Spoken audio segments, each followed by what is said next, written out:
join again the rapid response teams. Join the text feeds, the Eyes on Ice service that gives you updates about changing or have activities in the community, and by these things you would take the first step. And lastly is engage your elected officials. All politics is local. Make sure you contact your representative, your senator, tell them to fight for pro-immigrant policies, for other policies that impact other communities. Make sure that they fight for us. At the end of the day, they are public servants. They represent our voices. We want our voices to be heard, and we want them to make sure that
being civically engaged also just means like building relationships, maintaining them, and showing up for people, when they need it, because eventually you'll never know when, you need to, get support as well. So yeah, reaching out to your elected officials, joining organizations, signing petitions, reaching out to your elected officials.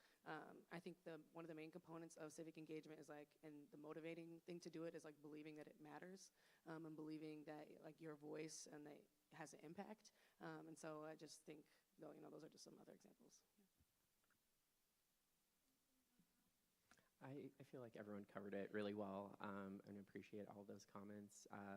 One thing I guess I'll say is often you can find sample ballots. So if you're interested in voting in the primary election, you can look up and see what the ballot will look like based on the party you poll. I think sometimes people are surprised in Chicago, for example, that a nonpartisan ballot will be empty for candidates because almost all or all of the races are partisan. So you have to choose one of the parties to be able to vote for those candidates.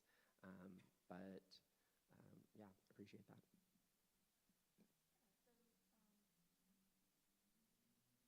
There we go.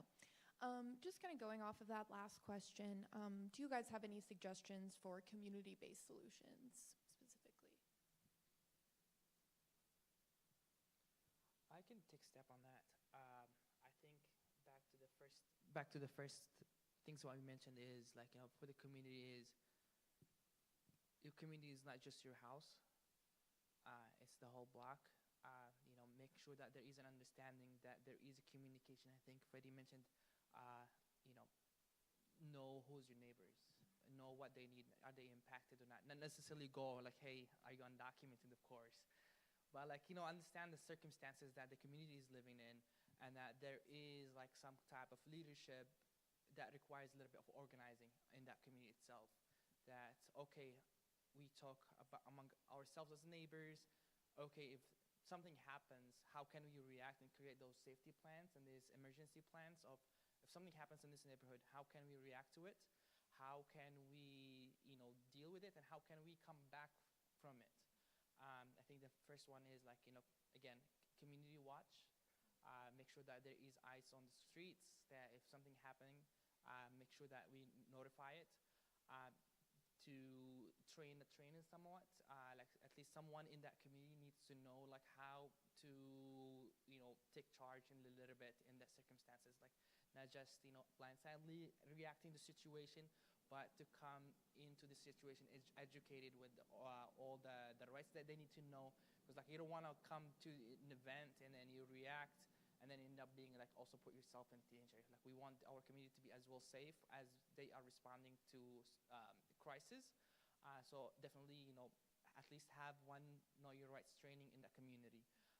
Make sure that there is an emergency plan of like, okay, if something happens, like we need to alert the community.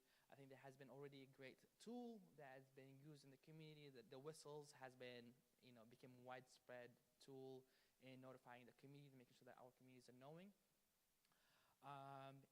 Again, also reaching out to maybe community-based organization that is maybe a little bit could be disconnected from the community, and see what other resources that they have. They may also have outside of the legal services that they may provide, but also like, financial or maybe, more materialistic need that sometimes people forget in these circumstances. All the time we think about, okay, we need legal support, but sometimes there is also more support needed in the community aside from legal support. If needed, like we have also nice materials like know your rights cards that good to have at least in every household, so people will know like, okay, you are safe in your house. No one can come into your house. No one can knock on your door and barges through your doors and like, oh, we're arresting you. Know that there is some circumstances, there is steps when these things happen. I would also say building community, start small. You don't have to try to change the whole world with your first go at it, right? Like literally start with like your neighbors, ask them over for dinner or something like that. Like it really, I think building community, it takes work. It takes work, but it isn't hard, so to speak, right? Like it's like, these are people, and it takes a lot of work to, make an effort to reach out, to step outside of your comfort zone sometimes. But the people are right there. and so I would say, and also I would say along those lines, like being able to protest right now is a form of privilege. It's scary times for that, and not everybody can make that step. And so finding other ways to support is just as valid, is just as important. And sometimes all it takes is like 5 people in a room, 3 people in a room. I'm working on an event right now that's it's on Sunday, but there's just a group of, I'm part of this group. It's the Young Democrats of Chicago, but there was a member that was like, I feel like we should be doing more when it comes to like providing for the community, and so because of that suggestion, we've just sent out as many invites as we can, but we're gathering to. Called it Donuts in Dissent. And it really took like 3 organizers, someone to go pick up donuts and coffee, and then the others to go pick up the whistles and the packets and the Know Your Rights pamphlets. And we're just going to be sitting around a table stuffing all of that together to hand out to the local community businesses to have on their like checkout stations. And so like that's like just an example that comes to mind immediately, though, of just like it only takes a few people. And I think that's showing up and just having the will to have kind of difficult conversations with your friends, and then trying to make new friends among your neighbors. So don't try to take on too much at once. That's all I'm going to say. Yeah, I appreciate all of that. I think that community can have a lot of different meanings to different people. It can be, your street, your neighborhood, your city, but I think generally the best solutions come from the ground up and looking to the people most impacted by an issue. And so recognizing both your community and then other people's community too, and being respectful and mindful of that. I don't want to put you on the spot, Freddie, but I'd love to hear you talk about the RACE Act advocacy work you do. The way that law was developed, I feel, is like a really unique way of thinking about impacted communities and listening to that and how it was drafted and formed. Yeah. Thank you for that opportunity. And I love this question because, as you mentioned, all solutions should be community-based, because if they're not, then they're not really a solution. And as we know, the people who are closest to the problem are closest to the solution. And so in talking about the RACE Act, which was birthed out of a Stateville think tank, and Stateville was a prison in Joliet, not that far away from here, where there was a group of incarcerated individuals, part of a few different programs out of DePaul University, where there's an inside-out class, and half of the class is incarcerated and half of the class are just regular students at DePaul. And so out of having these conversations, realizing that so many people who are incarcerated are actually very policy-minded and actually know a lot about what's going on, and it doesn't make sense that they're not part of the process, our democratic process. So they were major influences in drafting the legislation and figuring out like what are the main reasons why people incarcerated, like how does that affect their life? And so in drafting that legislation and working with folks who are currently incarcerated and formerly incarcerated, and kind of working with them to lead and let us know like what they need, what's the best way to talk to lawmakers. I know from my experience, we have different advocacy days and events where we talk to lawmakers. Nothing beats having someone who is currently incarcerated or formerly actually talk to a lawmaker. Sometimes I can pass them a pamphlet and they are like, oh, okay, this is cool, or whatever. But that real life impact, like I was incarcerated, I had this experience, no one listened to me. I didn't feel like my legislators were responsive to me because they didn't see me as really part of their constituency. Those are the conversations that change people's mind. Those are the ones that lawmakers really feel and resonate. And I've seen people who think about the issue, lawmakers who think about it conceptually, maybe tell me, no, I don't agree with that. But after they have conversations, one of our biggest advocates is a community member named Brian Beals, who was wrongfully incarcerated for 36 years in prison. And Illinois is actually the center, or has the highest rate of exonerees for having wrongfully imprisoned. And we're probably not because we actually do that. We're just actually taking steps to correct it. I'm sure a lot of states probably do, have also incarcerated a ton of people wrongfully. But when he is saying and talking about his experience, I've seen lawmakers completely, make a 180. And another thing that we'll say is like we engage people inside of prisons doing civic education courses. And so part of the RACE Act, which stands for Reintegration and Civic Empowerment, is so in 2019 a bill was passed to mandate civics courses in prison for people who are about to get out, because a lot of times when people get out, they don't realize that they have their right to vote back, because in some states it's like you lose your right to vote for life, in some states you have to finish parole, and some states you have to finish paying your fines and fees and things like that. And so the idea was that folks get this basic level civics course and they know their rights when they get out. But if the idea is everyone incarcerated, if all of them are getting their rights back, then everyone should have access to these courses, right? So those are the two things that the RACE Act does. It expands the civic education program for everyone who is in prisons, and then also restores the right to vote. So yeah, that's a little bit about that. Awesome. Those are great examples of community. I just wanted to point out those super incredible Know Your Rights cards that Omar brought for us so graciously. They're over on the table if you guys want to take a look. Just wanted to point that out. Yeah, very good answers, very important answers.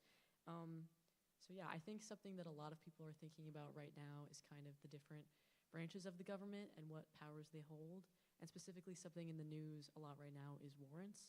So if you guys could take a second to explain the difference between judicial and administrative warrants and when each is used and what they mean and just stuff surrounding that.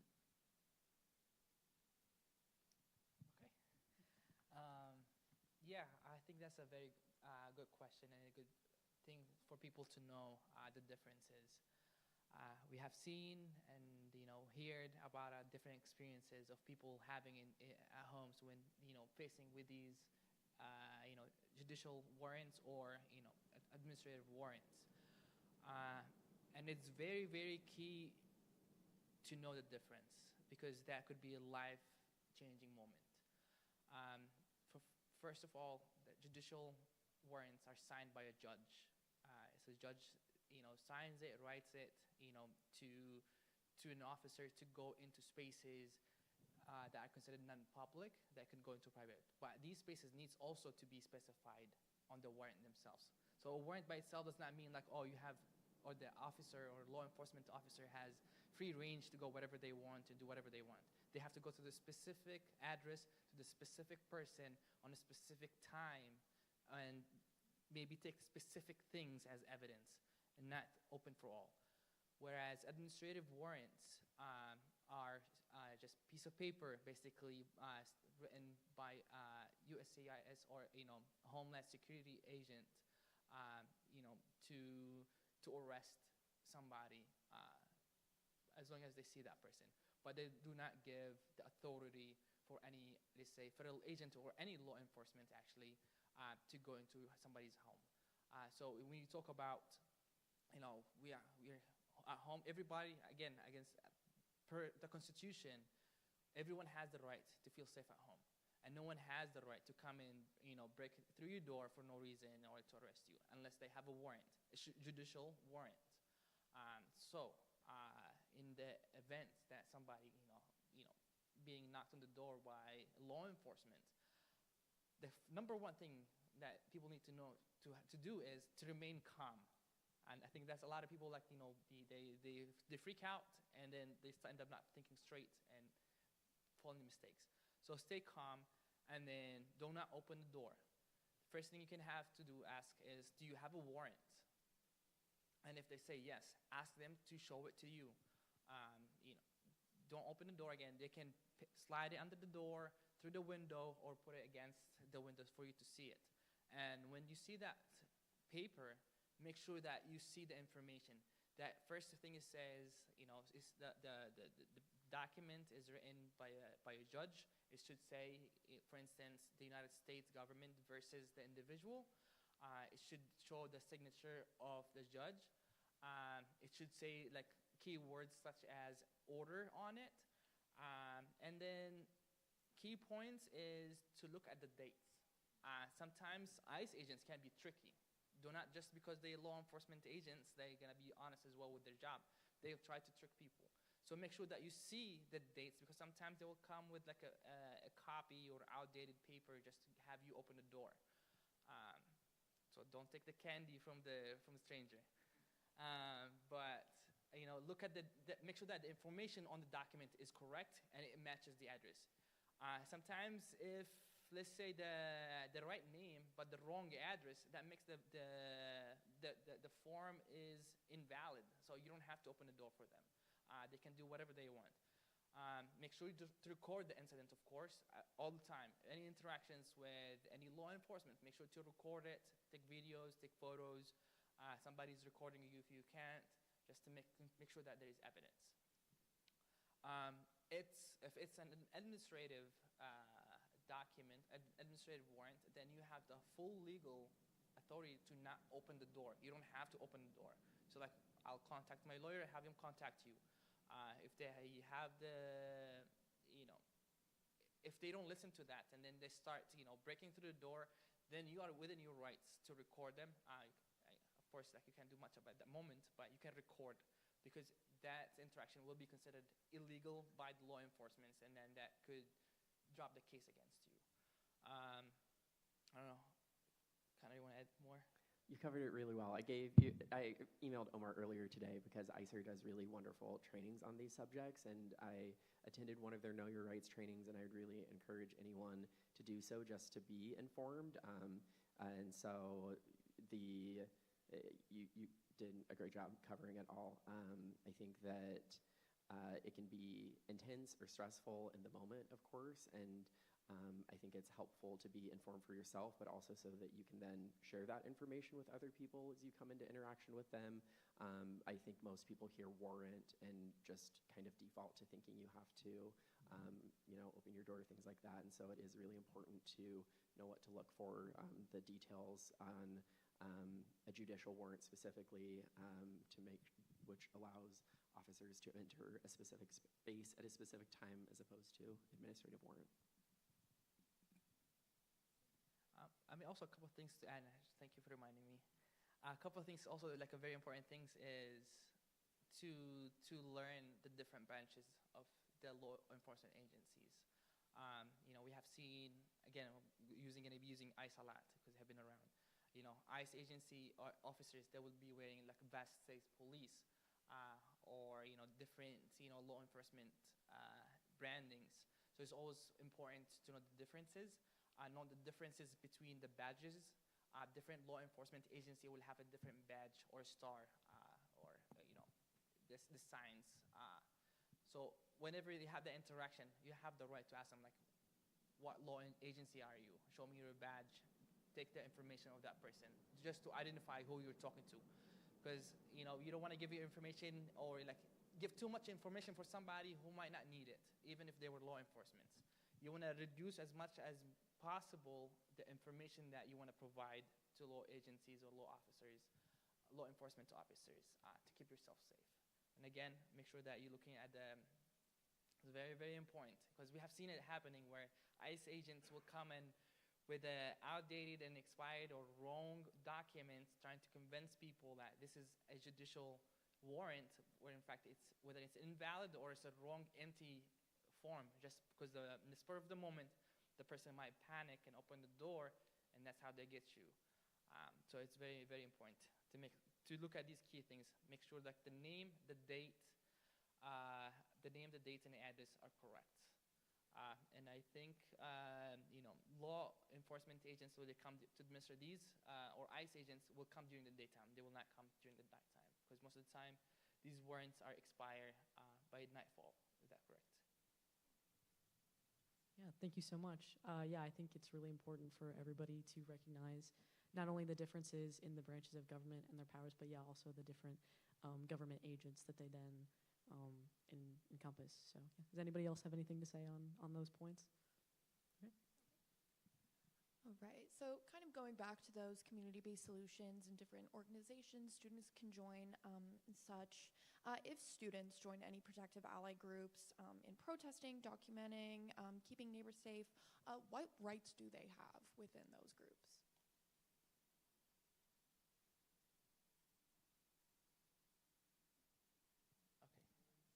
Okay. take a first stab at it. Um, Again, know your rights before you go into these things. I think that's the number one name of the event, know your rights, when you walking into these things.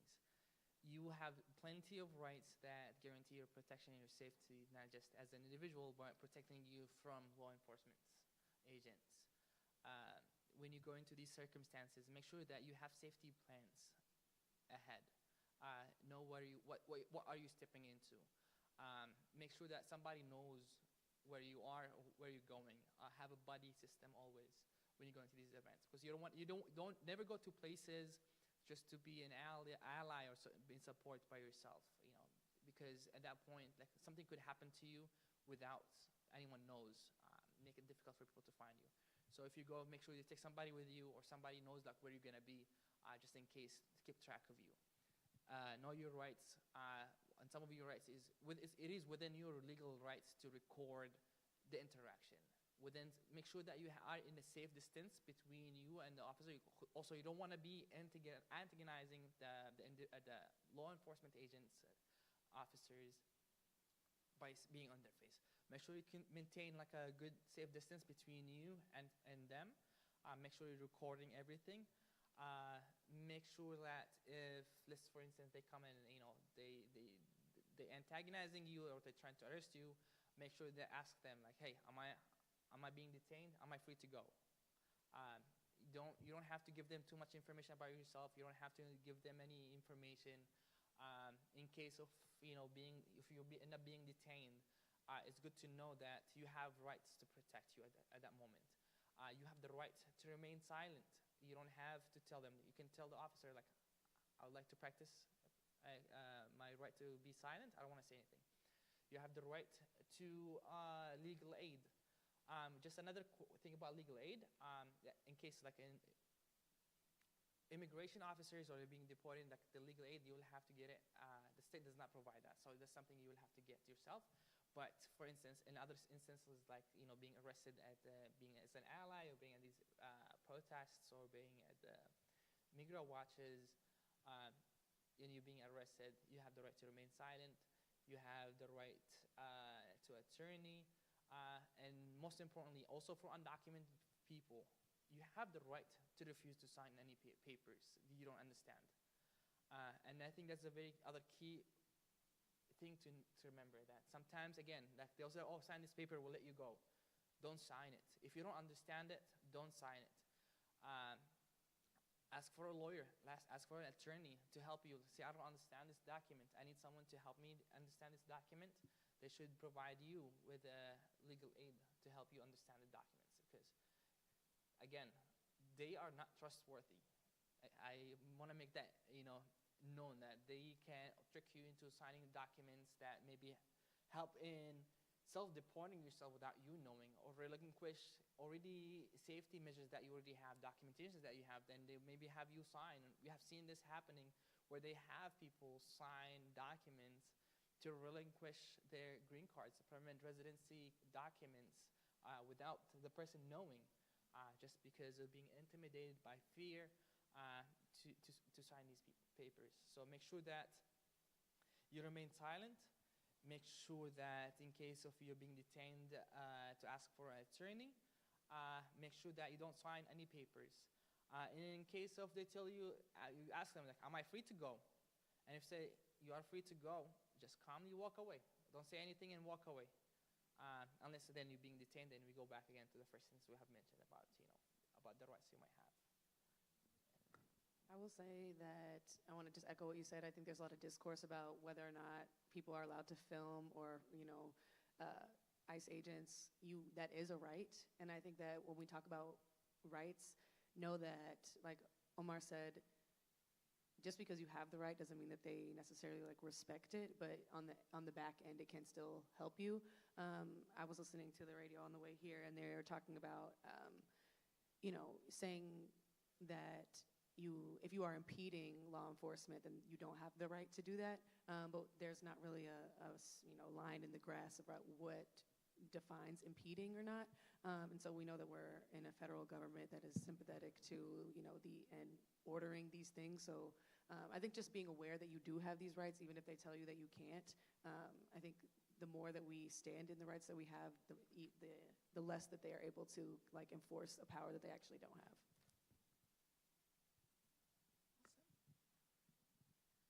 Yeah, so good answers.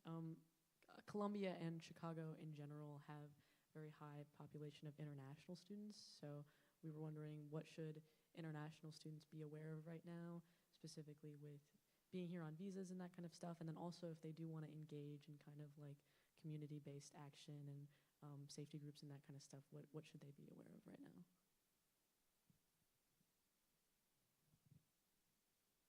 Back to me again.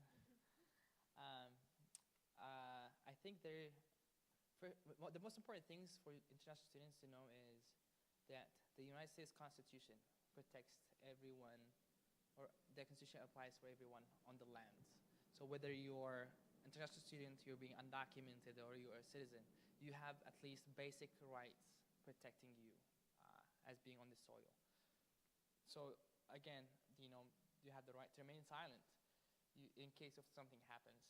You are protected by the Constitution again from law enforcement knocking on your door, breaking through your door to arrest you.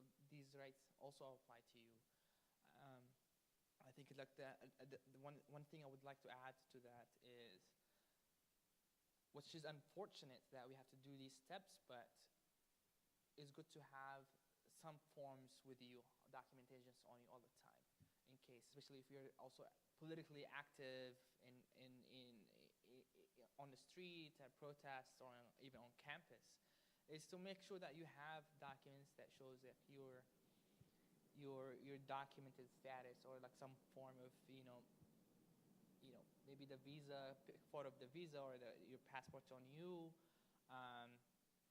or anything that shows proof, school records that like, hey, I'm a student at Columbia College, your student ID is good to have, just to show them that, okay, I am here, I'm not just undocumented or anything. Even if they were undocumented, like if they have a proof of residency in the United States for at least 2 years, that can also be a level of protection against expedited deportation. As of the new recent policies changes that have made that if anyone has been in the United States for less than 2 years, now they can be put in expedited deportation process right away. So if someone has that, meets at least that condition of 2 years, have your lease. If it's like you have a 5-year lease and it shows that you have been here for 3 years already, have that. And it's sad, it's unfortunate, but this is the reality that we live in. That we have to put these measures of protection in our community, to our students, to our neighbors, that have these documents protecting you at least from kind of certain level of danger that it can put you. I think I would also say around the organizing element, just sort of going back to the idea that not everything that you do in terms of resistance and opposition needs to be flashy and public, like attending a protest or posting on social media or that sort of a thing. It could very well be doing something in your apartment, or supporting other people who are able to do that, or who have the privilege to be able to do that. And that work is just as important too. There are different, when it comes to organizing and resistance, everybody has a different role to play. Everybody has different skills and different things that they're able to do. And so just because you can't get involved, or it's too dangerous to get involved in that way, doesn't mean that you can't be a part of resistance in this moment, and be a community member and support your neighbors and support your fellow students and classmates. Yeah, if it's not clear, I'm not an immigration lawyer, so I'm really grateful Omar's here and can give some of that expertise on those subjects. I think the other thing I'll note is that colleges are a great way to get involved and get connected to those various resources.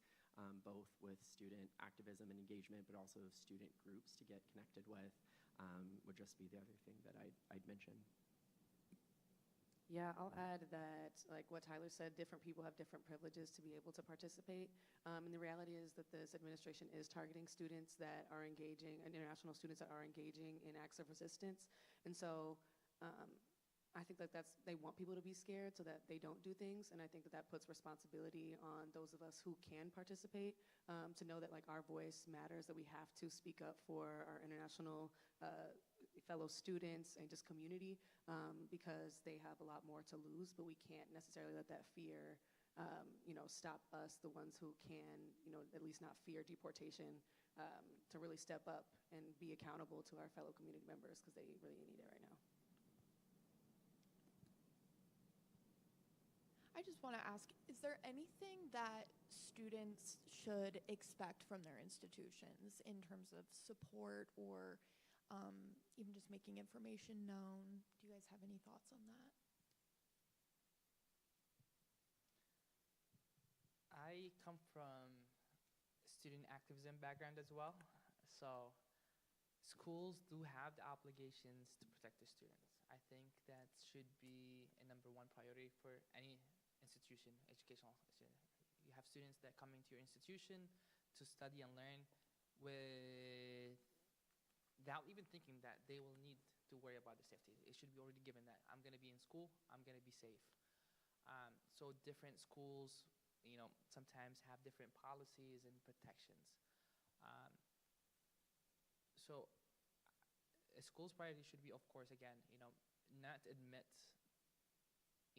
ICE agents or law enforcement agents or any kind of law enforcement agency, not just federal, to be honest, come and wander in intimidate students for no reason. There should be like policies. There should be processes that law enforcement should not be coming in without, again, a warrant. Another thing is if a school is not doing what it's supposed to do for the students, I think it's up for the students. Again, as I mentioned, like I come from an student activism background. Organize the students, to push the school to make sure that they are pushing for a safe environment for its students.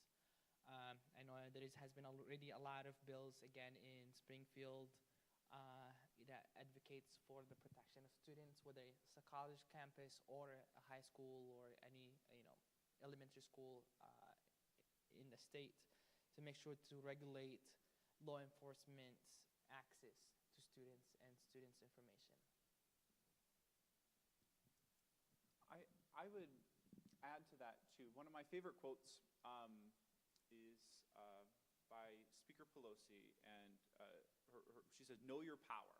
Everybody has power. Everybody has a voice, and it's, I think, with a big institution, Columbia is a big institution, and you might think, I'm just one student, what can I do?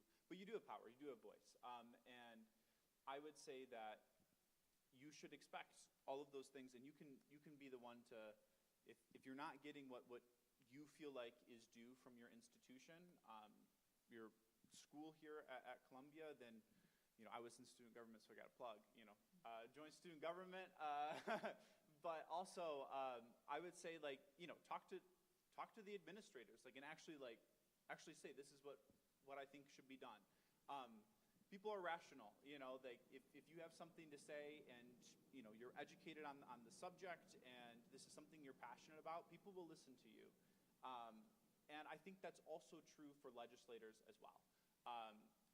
As I mentioned earlier, there's the primaries going on, and I think you would be really surprised at how accessible all of these legislators are right now, especially if they're running in a competitive primary.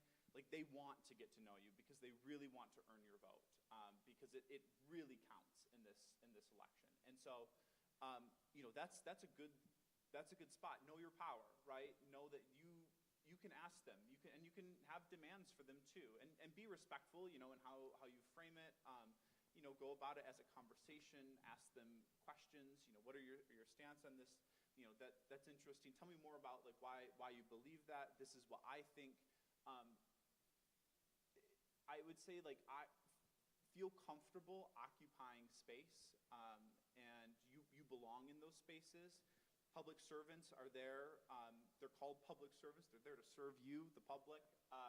So I would say like you have the power to help shape these institutions too.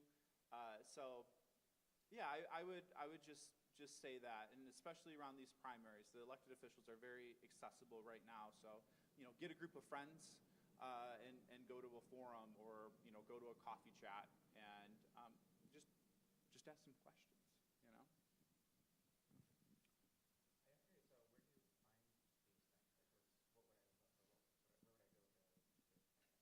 Yeah, absolutely. So in terms of finding who your elected officials are, if you go on the Illinois Board of Elections website, you can type in, I think there's a spot that says like, who are my elected officials? And then you type in your address and it says, these are your elected officials.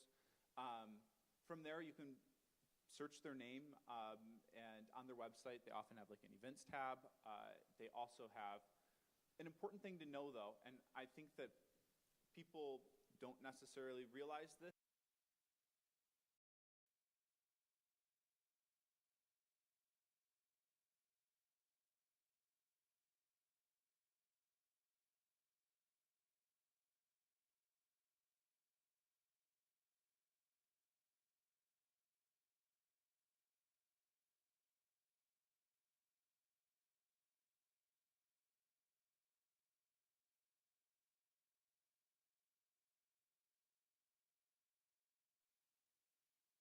Have their events right there on their website, on their social media. To get a preview of your ballot, you can go to Ballotpedia. That gives you a list. But then also you can get a sample ballot on the Illinois Board of Elections website as well. Yeah, I'll also say that there's a ton of organizations that are trying to create access. Chicago Votes is one, how we connect elected officials to their people so that people can know and make FaceTime with them. Another thing is like they have addresses, they have offices, like showing up is a big way to like get their attention, because they're supposed to be, like you said, like accountable, they're public servants. And so yeah, sending them letters. But like, yeah, to your point about like the different events and what institutions, responsibility is, I think that institutions have a huge responsibility to all of their students. College is so expensive, and it's like if you don't feel safe where you're paying thousands of dollars, that's a big problem, and you should like make a fuss about that. And like you said, like student advocacy and being part of groups and getting students together, even like circulating a petition, like just saying these are how many people care about this thing, y'all need to take some action on it. People really underestimate the power of students. So many of like our movements have started on college campuses, and a lot of the changes that we see are as a result of student power. So yeah, just to echo what everyone said, like just know that you actually have a lot of power and influence, but you just have to activate it and find like-minded people who are willing to do work with you. Awesome. That kind of leads us into our final question, which is, do you guys have any other advice for students relating to either the immigration situation right now or as we head into local, state, and midterm elections? One thing that Chicago Lawyers Committee helps oversee is a nonpartisan helpline, 866-OUR-VOTE. We have trained legal volunteers in Illinois and Indiana who can answer questions if you're having issues with voting, if you have questions about mail-in ballots, or you have questions about where is your polling place, how do you vote, things like that. Or if you encounter problems on election day. So if you are going to a polling place and it's not open, or people encounter issues with inaccessible polling places, issues with election judges, anything like that, that can be called into the hotline, and we can help to assist voters. So would just like to make sure you're all aware of that. It's 866-OUR-VOTE. Yeah. I could also add, I think, my colleague here, Connor, mentioned they actually do very wonderful work around election protection, and reporting if anything happening at the poll sites. And I think I know there is some fears, especially about the upcoming election and what could happen at the poll sites if there's going to be intimidation. Um, Always, if you see something out of the norms, always make sure to call lawyers committees hotline to report to any of these incidences, and that a proper action could be made to ensure that the safety of the people are voting and of the environment. I also would like to provide another important hotline, our family support hotline, where you can report any eye sightings in the community, if there is any legal aid needed to be or need to be connected with any of our local organization partners that provide services to the community, to the immigrant communities, or any kind of service that they might need. I think it's a very useful tool to have and to have it memorized. The hot number is 855-435-7693. And that's the family support hotline. We have languages provided, and I think at least 10 languages: English, Spanish, French, Arabic, Russian, Polish, Korean, and many other languages provided. So if you see something, make sure that you report it. And then again, we're talking about as we come into the midterms, make sure to come out to vote. All election is local. All politics is local. There is so many things that can be done. There is so many things that we can do as a community by pushing the right people into places of legislators to make sure that they're fighting for us. Something I always tell people is, yeah, maybe the president is an important figure in the government, but also your local representative, your local state senator, the mayor, the governor. All of these people play a very essential role in our day-to-day policies and things that can impact us. We have 3 years of election coming up. We have the midterm this year, we have the mayoral next year, and then we have the presidential again the year after. So there will be a need of continuously coming out to vote this year, next year, and the year after to make sure that we have the bills that we want, we have the protection that we need, we make sure that we're holding legislators accountable. I think Taylor mentioned earlier that they're public servants. They work for us. And the best way to hold them accountable is by coming out to vote. A lot of people say, like, oh, politicians don't listen to us. Well, they listen to people they vote and show them that you are here, you have the power, because again, people power is greater than people in power. So utilize that power that you have.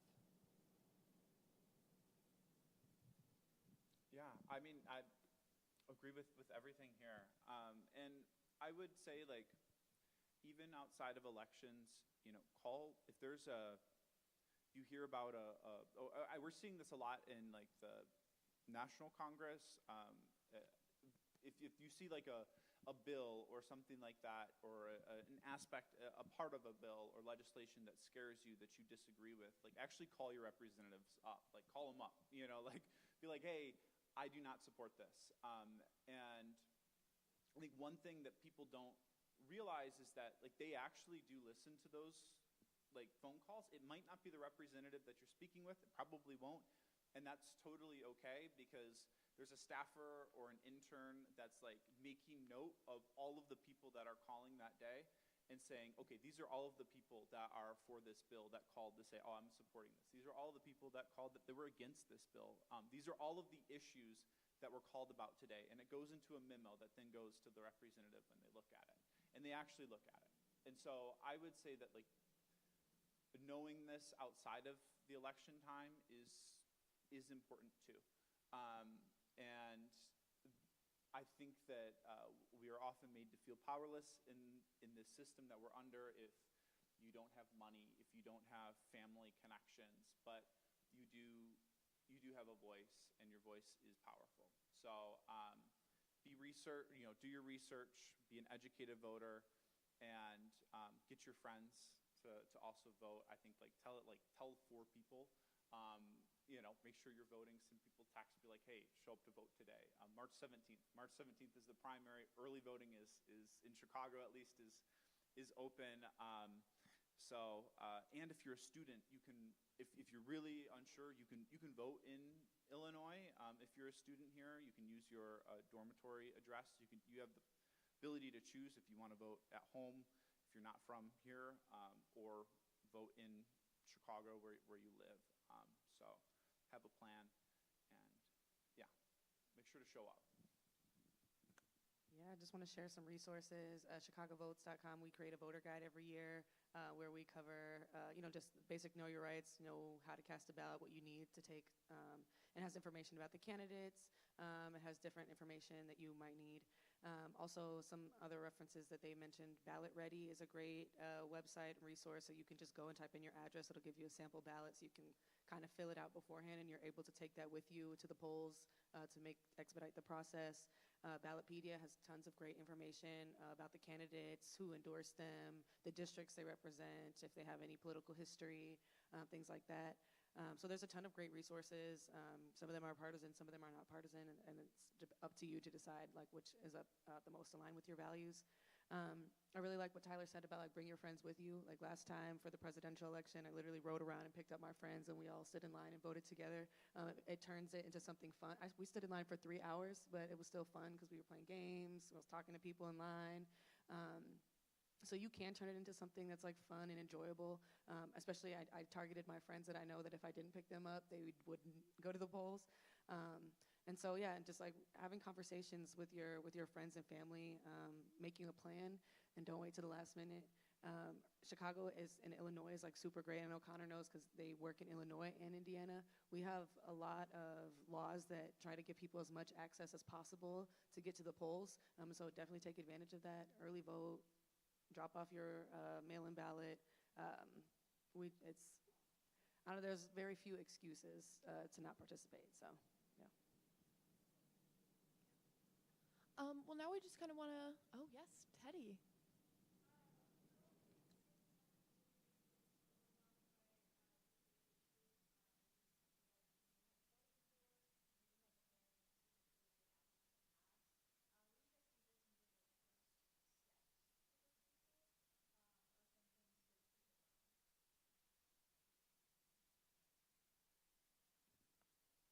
I just meet them where they're at, and if you know them and you know different issues that impact them, I think the best way to bring people into the fold is to talk to them about how it impacts them or the things that you see. I think voting should be a very low level entry point, but it is a lot of complex issues, and I think we struggle to make informed choices when these issues have so many nuances that we have to take into consideration. And I think just taking the pressure off yourself and others to know everything and just try to engage with the resources that are out there, and just making it personal, I guess, is my answer. Yeah, and don't talk down to people, right? That's really important. I think a lot of times sometimes you hear a big powerful person talking about, oh, you got to go vote, and there's a lot of cultural shaming, and I think you should vote, but don't talk down to people, right? Meet them where they're at. I would also say that if they're going to a anti-ICE protest, but they're not voting for candidates that are for abolishing ICE or for immigration enforcement reforms, right? I think that making that connection for them, right? Saying okay, you're standing on the street right now holding a picket sign saying okay, abolish ICE. This is the step that you take to do that, is showing up and picking a primary candidate for Congress that has outright said that that's what they want or that that's what they're for. I think that there is finding those issues and bridging them to the candidate. There is never going to be a perfect candidate. There's never going to be a politician that you agree with 100%. But it's important to realize that that if they agree with most of the things that you are for and you trust that they're going to do a good job, then they should have your vote. So yeah, finding those issues and kind of bridging it, because I think that there is in sort of activist culture sometimes there is like the really loud and shiny stuff, and we sometimes miss the gap between like actually standing in line and voting, and that's just as important. And if I would also say, if they're worried about the lines, if they're worried about the accessibility of it, right? Like maybe they have to work. Encourage them to do an early voting site at their local precinct, or get a mail-in ballot and like drop it off, or request a mail-in ballot now and then send it in as soon as they get it. It's still around that time where you can do that, but there's no excuses. One more thing, I think great information both of you have provided. Just like I want to add like one more thing is, I know it gets overwhelming, and there's a lot of information. There's a lot of pressure here and there, and you don't want to have like, oh, I have now. But with all of this pressure, I have to go wait for 3 hours at the poll sites. And it's something I always recommend people to do is don't wait until election day. It is gonna be like a big line on election day. Use this time right now. There are the super sites available in the city of Chicago where you can go anytime and vote. And then early voting will open, I think, early March. You can utilize these, like, so you at least remove some of the stressors that prevents you from coming out to vote. Just 2 days ago, I was at the Board of Election office on 69 West Washington Avenue. You have the Cook County office on the 5th floor. You have the city office on the 6th floor. Right now, it's empty. Utilize these spaces. You can come anytime and drop off your mail-in ballot. They have it you don't even have to talk to anyone if you want to drop the mail-in ballot. Fill it up, walk to the office. You'll see the box right in front of you. You can just drop it in like a mailbox. And then back again, I think to one of your first points you have mentioned about, to remove the stresses. It's just like going to an exam. You walk into the exam. If you didn't study it, you'll be stressed about it. But if you do the homework, you study the legislators, you study about the candidates, then it becomes easy. So Chicago Votes actually have a very, very amazing guidelines and candidate guides you can look at. Chicago Board of Election has a guideline like voter guides. Different organizations have different guidelines as well. Especially the organizations that they are considered as nonprofit, C3 organizations, so they can't tell you who to vote for, of course. But also, like with a little bit of research, there is some organizations that have that power, not they are not considered as nonprofits, political organizations that like vote for this or maybe for that person. It's always good to to look at these events, look at these people, go to the forums and listen to these people as they mentioned, and it's okay. If you vote for somebody and eventually you end up not knowing or end up not liking, you can always call them, bug their phone lines, call them and protest them like, hey, you said you're going to do this, you didn't do it, or you said you stand for this and this and this and that. I support you with this, but you stand for something you might not agree with, and be like, hey, I need you to do better on that one, and hold them accountable for that, not just, oh, we agree like 9 out of 10, we want the whole 10. We're gonna go and bug you for get the one more point that we want your support in for that issue. And it's not that big of a problem. It's not that complicated. It'll be all right. Yeah, the only thing I'll add, I'm just a big advocate for choosing whatever form of voting is most convenient or effective for you. If you're feeling overwhelmed, having a vote by mail ballot can be helpful because you can work on it over a longer period of time. You can look into the candidates. Sometimes people feel time pressure at a polling place, perhaps, especially if there's long lines, things like that. You can also, like Freddie said, look through voter guides, and you can bring your phone with you and have a list on your phone based on what you've looked into candidates, so you're not having to memorize all of this. I think primary ballots are shockingly long. Sometimes you'll see judicial races are really significant that a lot of people don't think about, and There's some helpful nonpartisan guides out there related to judges that you can look at in terms of, they'll have, if there's misconduct allegations or things like that that you can see about judges that I think can be helpful in knowing whether or not they should be retained in office or things like that. So I think whether you do your preparations before going in and voting in person, or if you do a vote by mail ballot and just taking the time to work through it that way is something that can make it more manageable to work through as well. A little shameless self-plug. Columbia Votes, we can also help you fill out these ballots. We can, whether what form you choose, whether you choose to vote by mail or you go in, we can help you with that. We can give you, the steps and photocopy your ID and stamps and everything. So we're also here to help you with that. Is there any other audience questions we have? If not, is there any kind of closing comments or remarks you guys would like to leave us with today?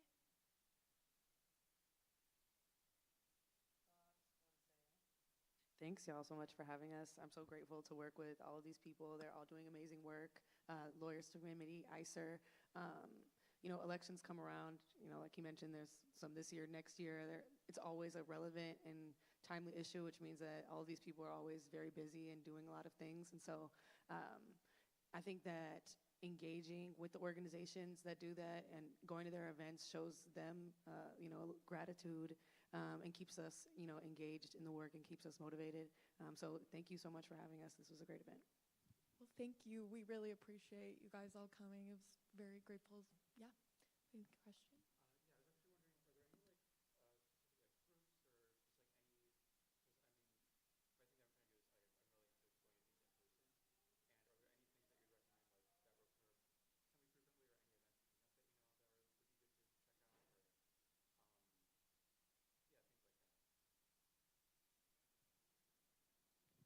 I will say there's a Senate candidate forum if you want to learn and figure out who you want to vote for Senate.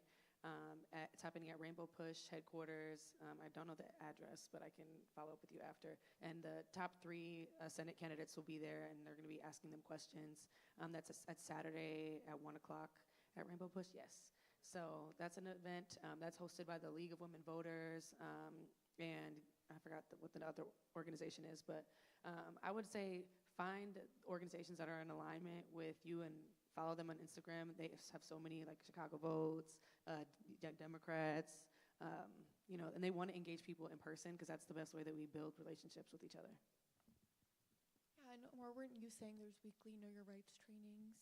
Yeah, so we provide a weekly Know Your Rights trainings every Monday, but those are also on Zoom. So like, you don't have to be a member organization. You don't have to be, affiliate to anything.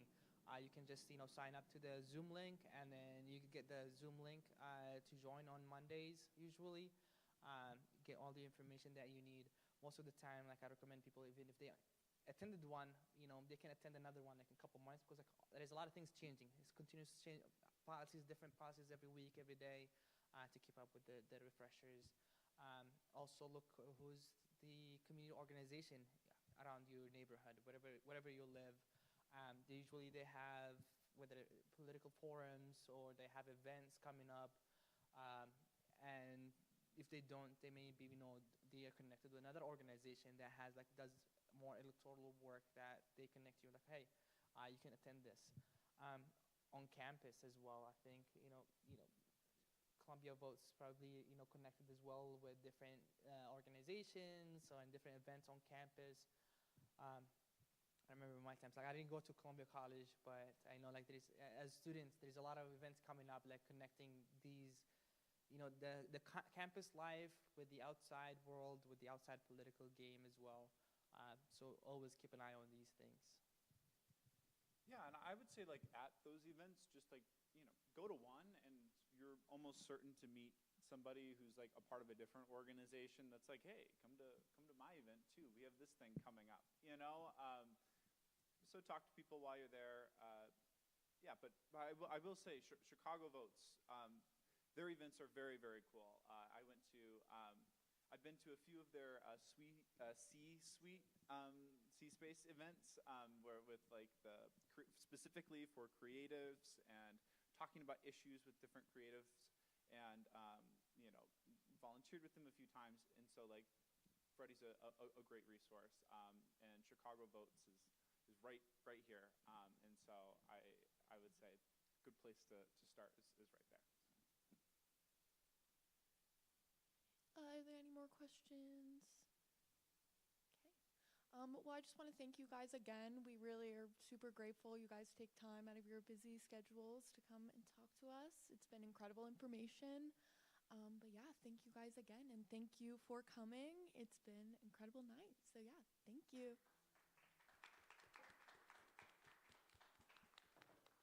Go out and vote.